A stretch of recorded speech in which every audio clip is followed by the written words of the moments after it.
There comes a moment in every journey when words fall short, when advice feels empty, and the soul longs for something deeper than human comfort.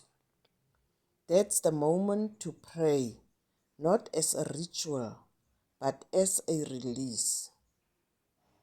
In prayer, the weight you once carried begins to lift, not because the situation immediately changes, but because your heart does. You begin to see that you were never walking alone. Prayer reminds you God's silence is not absence, and His timing is never late. So when life overwhelms you, don't just think it through. Pray it though.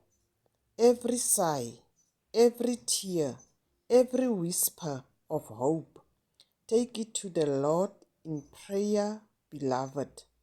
Yes.